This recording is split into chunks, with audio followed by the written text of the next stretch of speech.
Hello everyone, happy Wednesday, Amy here. I guess there's no trial today because Wednesdays, they don't normally have it on Wednesdays unless it's some sort of emergency. Now, it's gotten crazy. The whole trial thing has gotten crazy with the Stormy appearance. and, you know, the more I read her account on the stand, the more I realize that she didn't go there for paid sex as a call girl. She thought she was going to meet this famous guy who had a TV show and had a lot of, prestige, and it would help her career. And she would meet him. She was supposed to just eat lunch with him. Now, was there a bit of the paid to be there or an exchange of energy for, to elevate her career? Yeah. But apparently she didn't think she's going to have sex with him. So what happened was she goes there, and I don't know if it was when she got there or after she came out of the bathroom, but he was in his boxers on the bed. And you know what it reminded me of is that scene in the Borat movie from 2020 where Giuliani thought he was being interviewed by this beautiful, I believe, Russian, like blonde, and she's in a two-piece suit and it's very professional, but he thought she was coming on to him, or I don't know what he thought. But he lays back on the bed and starts to unzip his pants. Do you remember that from Borat? And Sacha Baron Cohen, who plays Borat, ran from the back rooms where they had the monitor and stuff.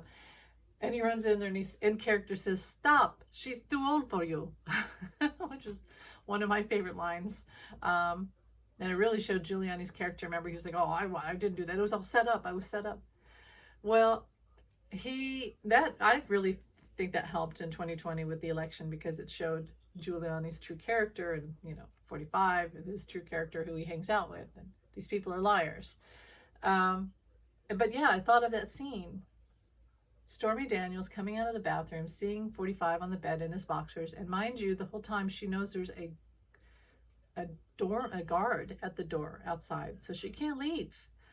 So who knows what was going through her head? I have to read the whole transcript to understand, but apparently she just thought she was there for lunch and then felt pressured into having sex with 45, who also, and this is horrible, he said something like, "You remind me of Ivanka.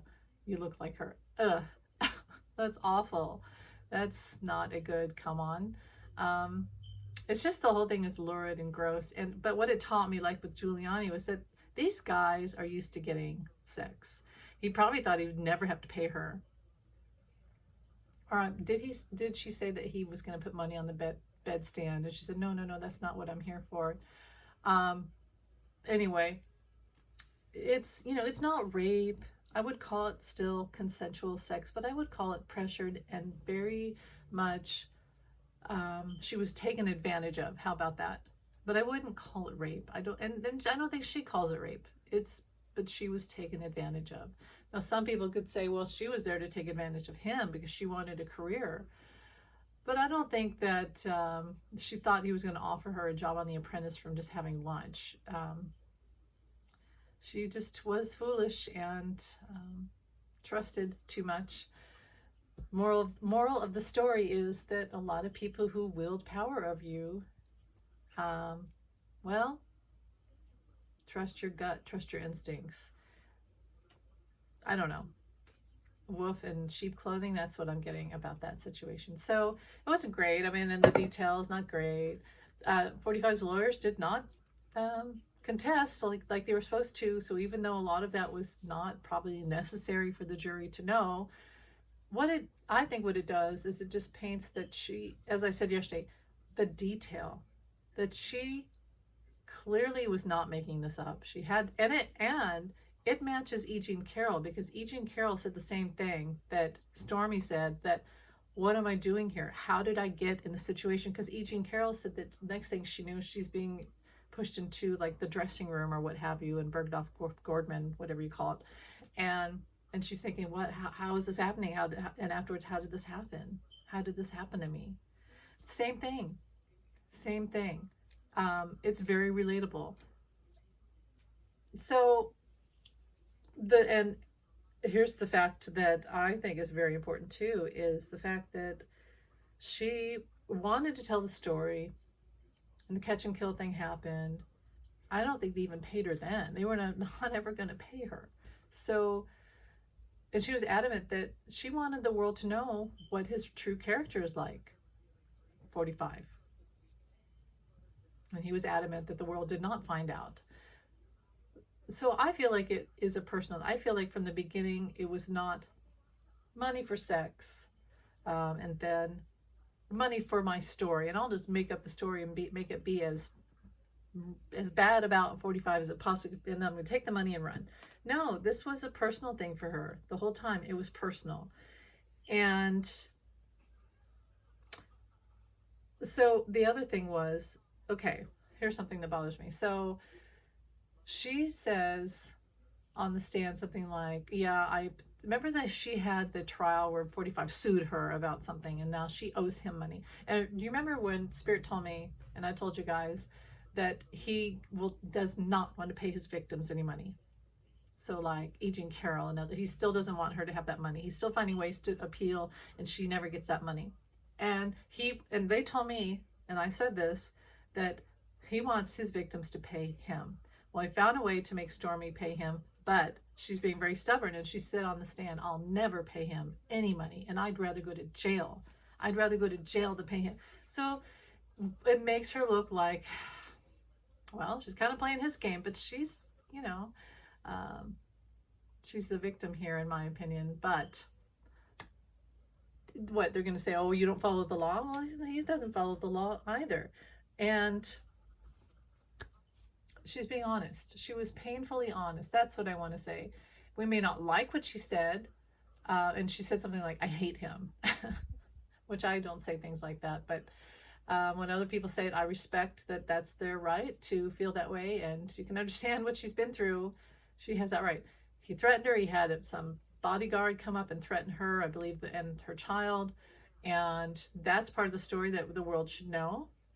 Here we go, another election. So this is all personal. This is not about money. She's not making this up for money. This is personal. And yeah, she said some things that maybe aren't the best, but she was honest. And I think personally that honesty shows that she's honest about the whole thing, because she's not holding back to look good. She's just telling the truth. And this is her chance to tell her story. So yeah, I just wanted to put that out there. I feel like she was taken advantage of, and that 45 is one of those kind of guys who he's sleazy, is the word I get, thinks that other people owe him sexual favors. Other people owe him all kinds of favors, and he gets by with it. Sleazy. That's really what it is. So, okay, and I guess he had Alina Habba go, and really that he violated the gag order by having his personal lawyer representative go out on different TV shows, whatever they are, not legit TV shows, but like Fox and OAN or whatever they are, and discredit Stormy. And I said he would do that. Remember, you guys know that. You know that he does that. He has a circle. If he can't have his kids do it, he'll have Stormy, he'll have Alina Habba or whoever, lawyer of the week, do it for him.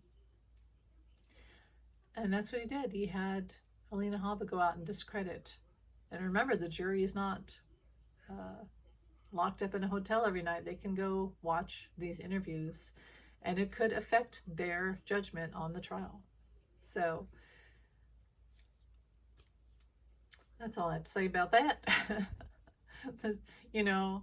He's just not a nice guy. What can you say? And the jury has the right to their opinion. Now and so let's say they strike out everything and they say, you know what?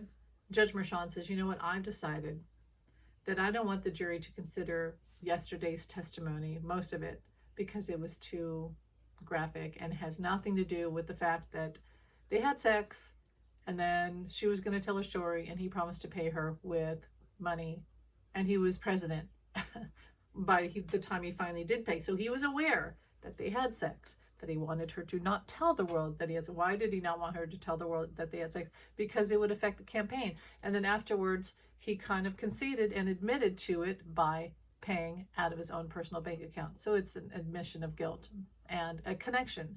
Yes. And he lied about her every word. It didn't happen.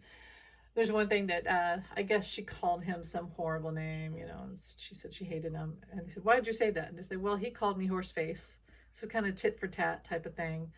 But you know what? He did do that. And she has a right to her opinion. So he says worse things about people every damn day. So whatever. Okay, moving on. So Judge Mershon was kind enough to grant 45 a day off coming up so he could see Barron graduate. And I remember that day when I posted it, all these people on social media were like, I bet he won't go. I bet. And I thought, well, they're probably right. But how obvious and how freaking bad would he look if he didn't go to Barron's graduation after he stood there and cried like in the hallway? It's cold in here, and they won't let me go to my son's, and even had Alina Habba go everywhere. And they're being mean to him, and they won't let him go. It's a witch hunt, and they're just mean to him, and they don't like him, and blah, blah. So what does he do? We find out this morning that he may still go to Barron's graduation, but he has something planned, like before, during, or after that, some event. It's like, you know, and here's the thing. It shows again that he lies. The jury won't know this or won't care unless the judge brings it up in front of them. I doubt it, because they'll probably talk about it before the jury comes out. But he lies. He's not a genuine person. I'm sorry, but he's not. And he's not grateful. A grateful person would stick to the agreement and go. But you know what? Like people have said, I bet they don't want him there. I bet Barron and Melania don't want him there. Well, yeah, they probably don't.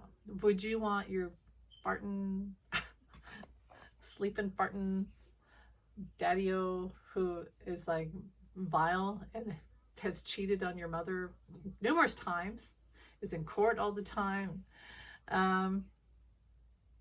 buried his ex on a golf course? Would you want that person at your graduation? And the answer is, for Barron, on the surface level, no, he didn't want his dad to be there. But on the other level, because he wants his mom to be happy and feel free and happy and all that. However, the other part of Barron was hopeful and thought, wow, my dad really stuck up for me and showed that he's going to be there for me. And then the back end of his mind, he thought, I bet he won't do it. I bet he won't do it. And now that he's hearing this, he's upset. Barron is really upset. He's feeling dejected and angry, and he feels betrayed. And that's not something you ever forget in your life. So, you know, I honestly hope on a human level that 45 does go and is there for his son. But the truth is, he probably won't, or he'll only spend like that. You know how long graduations are. Now, I don't know if this is a private school, it may not take as long. But graduations can take up to like 3 hours or something. It can be a long process. Even if he showed up for an hour, that's better than nothing. But you know, Barron really is, intuitively, for entertainment purposes only, he's thinking, he did it again. I can't believe, because this isn't the only thing that his father gambled on. Oh, well, I'd like to be there, but something came up. This is more important. He sees that his father's gambling away his entire life for this election. He doesn't like that. Yeah, he doesn't like that. It's sad. He feels betrayed, and he's angry. He's angry about it. So I'll move on, because I don't really channel him too much. Anything else in the world? Oh, well, how can we forget Eileen Cannon? Pretty much crossing her arms and going, well, now I'm not going to have any trial, because they found out that I went on these trips and went to spas in Wyoming, and the Federalist Society paid for it, and now I'm really not going to have a trial. Before I was just going to play along and pretend, but now I'm really just screw them. That type of thing, like, F you all. You pissed me off for the last time. I'm really not going to do it. And come get me, come make me. I hate that voice. I don't know why I'm making that stupid voice, but that's what she sounds like to me. Come make me. She was going to always delay it, but in the part of her mind, she thought, well, maybe I'll do the right thing, and, you know, then I could have a good job as a judge, and people look back and say I was a good judge. But now she's just like, F all y'all. Because now you found, you know, when someone's guilty, like a kid is guilty, and instead of admitting it, they're just like, I hate you. That's what I get from her. She's pissed. So, and she's also kind of like looking Jack Smith in the proverbial, like a death stare, and going, come make me, come try, just try to kick me off. It makes me think of Sarah Huckabee Sanders with her whole thing of like them trying saying, hey, you election interference, illegal, and funds, illegal funds, we're going to take you out of your, what is she, a governor or something, mayor? And she had some weird video with like very in your face music of her podium, like her power stand. You're not going to, you know, take it out of my cold, dead hands, that type of sentiment. You know, I'm laughing about this. It's really sad, but didn't we already guess that this document trial, unless Jack Smith is able to get her off and get a new judge, it's really the end of it for now. Really what's going to happen is, like some other people have said, the evidence will come out in a different forum for public appetite, kind of like the January 6th hearing. So those who are going to listen are going to listen, it's going to open their eyes, and those who aren't. And that would be the same thing if he was found guilty. Now, clearly he is guilty. There's video and photo and evidence and all that.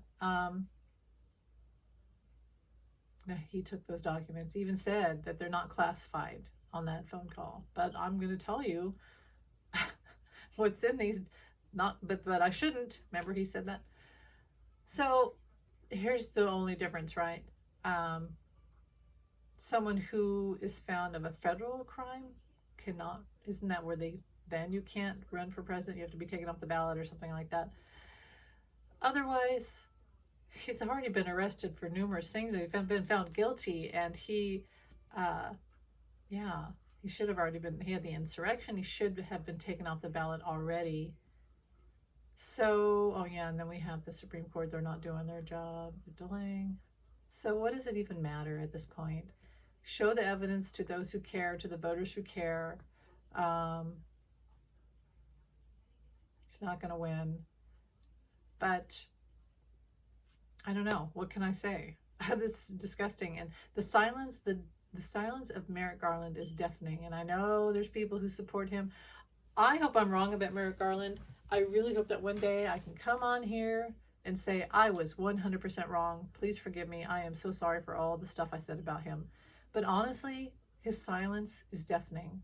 Like, if this, in any normal world where this Federalist Society crap wasn't happening, he would have already been out here, so especially like this morning, and he'd be saying, yeah, so I heard what Eileen Cannon said, and that she's not going to, she's just indefinitely holding off on this case, which is our American security for missing documents. This treasonous bastard was selling, we don't even have all the documents back. She's off the case now, and I've appointed, he's not doing that. Merrick Garland is as silent as the moon and ain't saying nothing. And to me, that says a lot. So I'm just gonna leave it there. I know I'm a little wonky today. I'm gonna eat lunch and then watch Let It Be, and then I'll come back. I'll do a live about that. I'm looking forward to that. I hope you guys are too. Anything else? Kristi Noem, watch that video I posted. That lady, the farmer's wife, had a great, monologue about, or something, a response. Dear Kristi Noem, it's a great video. Anything else? How do I think 45 is doing today? Oh, he's mad. He's mad about Stormy. Again, he feels attacked. He's scared about going to prison. He's scared. He knows that he could be on the line. And I saw something where Mayor Adams of New York is getting Rikers ready. Now, I don't remember if it was last year or the year before, but my spirit guide said Rikers. And I didn't even know where Rikers was. I thought, is that the one in San Francisco? But then, no, it's like, isn't it like an island off of New York or some crap? Like, I don't know. But they said Rikers. So That's the one they keep talking about. So it's very possible. And I just got the number one day, 1 hour, when it could happen, or how much you'll have to spend in there, or one chance. Who knows? Who knows? He really should have to go. Um, he violated the gag order. That's all there is to it. Just follow the law, make him go, get it over with. Him and his Secret Service can go in there and chat. Daddy, daddy, Eric Smith, daddy, dad. See, Eric was there to intimidate the witness, but then Stormy showed up yesterday and he was like, oh, I don't want to find a happy place. I don't want to hear this. That must have been awful, like seriously awful. I think we're all horrified. Yeah, tomorrow. Okay, tomorrow. Now, I just saw Michael Cohen. I doubt it, but you never know. You never know. The problem with having Michael Cohen come in right after Stormy is that this whole whirlwind of very shocking information, evidence, the jury might forget it in a week with other details that could be boring. So it would be good to space it out. It would be good. I think they do still have to cross-examine Stormy. And, you know, that's when the defense team is going to say, you did all this for money, and look, you did this thing for money, and you did this thing for money. Didn't you do this calendar, and you did wrestling for money, or you did whatever. You're just a money hungry hoe, is what they're going to say.